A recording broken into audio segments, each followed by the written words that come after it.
सूत जी बोले, हे द्विजो, महर्षियों, ओंकार में जिस तरह परमेश्वर अमरेश्वर नामक ज्योतिर्लिंग की उत्पत्ति हुई, उसे मैं प्रसन्नता पूर्वक आप लोगों से कह रहा हूं, आप लोग सुनो। किसी समय महाभक्ति संपन्न भगवान नारद मुनि ने गोकर्णेश्वर नामक शिव के समीप जाकर बड़े भक्ति भाव से उनकी सेवा की, और इसके बाद वे मुनि श्रेष्ठ वहां से विंध्य पर्वत पर आए और वहां उस श्रेष्ठ पर्वत ने बड़े आदर के साथ उनकी पूजा की।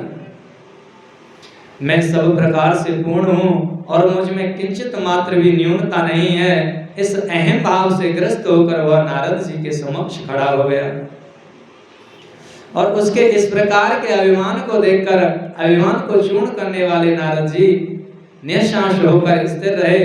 तब विंध्य ने यह कहा, विंध्य बोला, हे देवर से, आपको मुझ में कौन सी कमी दिखाई दी जिससे आप निःशंक होकर दुखी हो रहे हैं? यह सुनकर उन महामुनि नारद ने यह वचन कहा।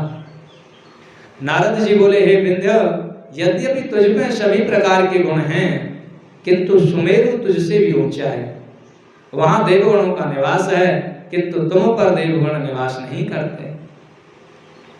सूत जी बोले, ऐसा कहकर नारद जी जैसे आए थे वैसे ही वहां से चले गए।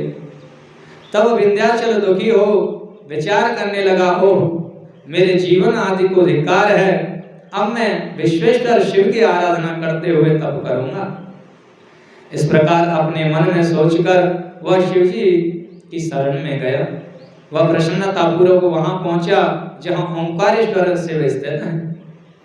उसने वहां पर शिव की एक पार्थिव मूर्ति बनाई और 6 महीने तक लगातार शिव का आराधन किया और वह शिव ध्यान में लीन रहा और तप स्थान से किंचित मात्र विचलित नहीं हुआ।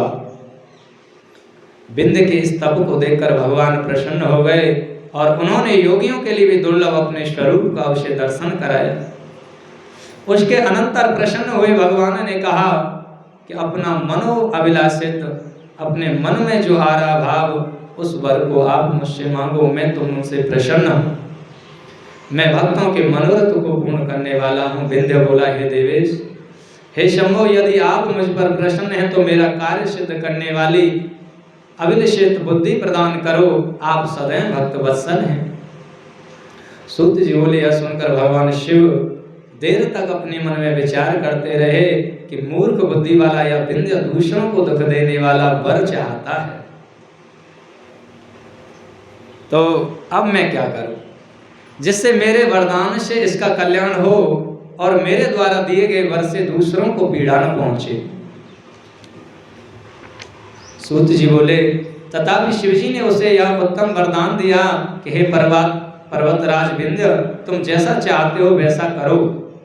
इसी समय देवताओं और विश्रुत अंतःकरण वाले ऋषियों ने शिव जी की पूजा कर कहा, हे प्रभु, आप यहीं स्थित रहें। देवगणों का वचन सुनकर हर्षित हुए परमेश्वर ने लोक कल्याण के लिए प्रेम पूर्वक वैसा ही किया। ओंकार नाम से जो एक लिंग था वो 2 रूपों में विभक्त हो गया। प्रणाम में स्थित सदाशिव ओंकारेश्वर नाम से प्रसिद्ध हुए और जो पार्थिव प्रकट हुए वे परमेश्वर के नाम से प्रसिद्ध हुए। हे द्विजो, वे दोनों ही लिंग भक्तों के मनोरथों को पूर्ण करने वाले तथा भक्ति और मुक्ति देने वाले हैं। तब देवताओं एवं ऋषियों ने उनकी पूजा की तथा उन वृषभ ध्वज को प्रसन्न करके अनेक वरदान प्राप्त किए। इसके बाद देवता अपने अपने स्थान को चले गए। हे द्विजो, विंध्य भी बहुत प्रसन्न हुआ, उसने अपना कार्य सिद्ध किया और दुख का परित्याग कर दिया।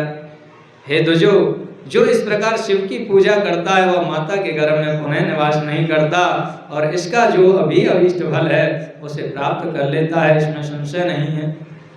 सूत जी बोले, इस प्रकार मैंने ओंकारेश्वर का संपूर्ण महात्म्य आप लोगों से कहा, अब इसके अनंतर केदारेश्वर नामक श्रेष्ठ ज्योतिर्लिंग का वर्णन करूंगा। तो यहाँ पर जो भगवान ओंकार नाम से जो प्रकट हुए थे नर्मदा जी के तट पर,